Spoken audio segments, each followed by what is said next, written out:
যখন আপনার একটা পরিবর্তন হয় আপনার সব দেশে হয়, এখানে তো অনেক কম হয়েছে। আপনার প্রতিটি দেশে যখন একটা মেজর পরিবর্তন হয়ে যায়, সরকার পরিবর্তনের একটা বিপ্লবী ঘটনা ঘটে, তারপরে যে ঘটনাগুলো ঘটে সেটা বাংলাদেশের সেই তুলনায় কিছুই হয়নি বলবো আমি। কারণ আপনার আওয়ামী লীগের সাধারণ সম্পাদক ওবায়দুল কাদের সাহেব বলেছিলেন যে যেদিন পরিবর্তন হবে 4-5 লোক মারা যাবে। পরিবর্তন হওয়ার পরে একজনও মারা যায়নি, তার আগে ওরা মেরেছে, হাজার হাজার লোককে মেরেছে। সুতরাং পরিবর্তনের পরে কিন্তু একটা লোকও মারা যায়নি। এবং আপনি দেখবেন ইউনিক ঘটনা যে পুলিশ প্রশাসন ছিল না বলতেই চলে আপনার 5 তারিখের পরে, কিন্তু তখন কিন্তু মেজর কোনো ক্রাইম হয়নি। খেয়াল করে দেখবেন কোনো ক্রাইমই হয়নি, মেজর কোনো ক্রাইম হয়নি। 3টা দিন তো কোনো পুলিশই ছিল না, 3-4 দিন 5 দিন পর্যন্ত, 8-9 তারিখ পর্যন্ত। তো এগুলোর পরেও কিন্তু বাংলাদেশে সেরকম মেজর কোনো ইস্যুগুলো ঘটেনি। নতুন যে পরিবর্তনটা হয়েছে সেই পরিবর্তনকে অনেকেই মেনে নিতে পারেনি। মেনে নিতে না পারার কারণে তারা বিভিন্ন রকম প্রচারণা করছে। আমি অস্বীকার করবো যে কিছুই হয়নি, অবশ্যই কিছু কিছু ঘটনা ঘটেছে, এগুলো বিচ্ছিন্ন।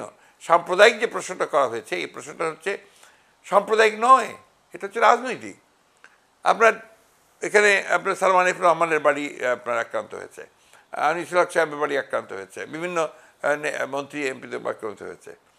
তো সেই সূত্রে যদি আপনার অন্য সম্প্রদায়ের, মুসলমান সম্প্রদায়, অন্য হিন্দু সম্প্রদায় কারো বাড়ি আক্রান্ত হয়ে যায় পলিটিক্যাল কারণে, সে তখন ওইভাবেই হয়েছে। এবং এটা আমরা কন্ডেম করেছি, আমরা কখনোই এটাকে আপনার অ্যাকসেপ্ট করিনি। আমরা ব্যবস্থা নিয়েছি, স্মার্টলি হ্যান্ডেল করার কথা আপনি বলছেন, এটা কারা করবে?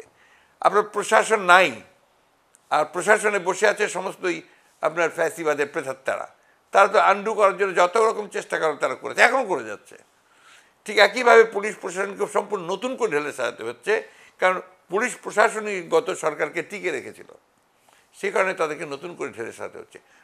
এই সময়টুকু কেন মিডিয়া দেবে না আপনার এইকে সরকারকে?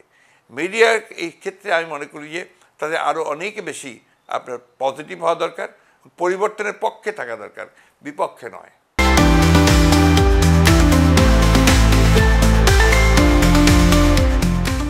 সরকার তো আমাদের সরকার নয়, এটা হচ্ছে আপনার একটা ইন্টারিম গভর্নমেন্ট। এবং ইন্টারিম গভর্নমেন্টে এখনও সমস্ত ভূতগুলো বসে আছে আপনার ভিতরে।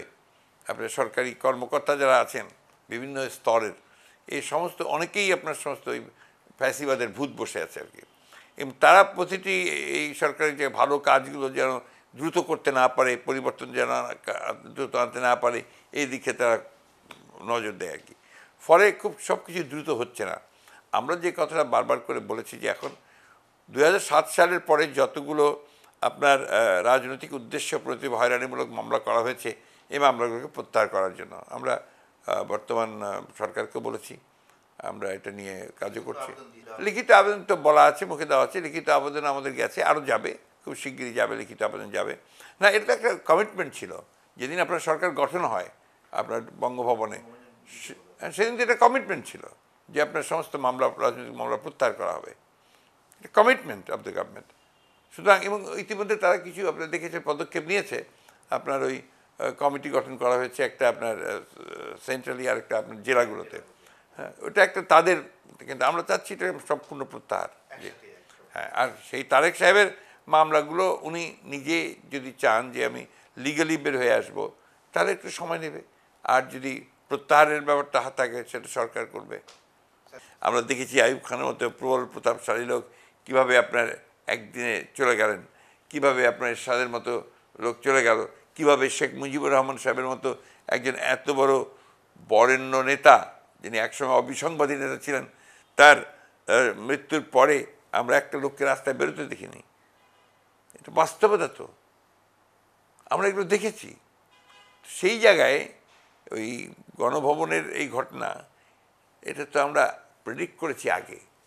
আমরা বলেছি যে আপনারা এখনও জনগণের চোখের ভাষা পড়তে শিখুন, এখনও দেয়ালের লিখনগুলো দেখুন, মানুষ কি বলতে চাইছে শুনুন, তা না হলে পারাবারও পথ পাবেন, আমরা বলেছি। সেই ঘটনা ঘটেছে এবং এটাই অবিশ্বাস্য পরিণতি।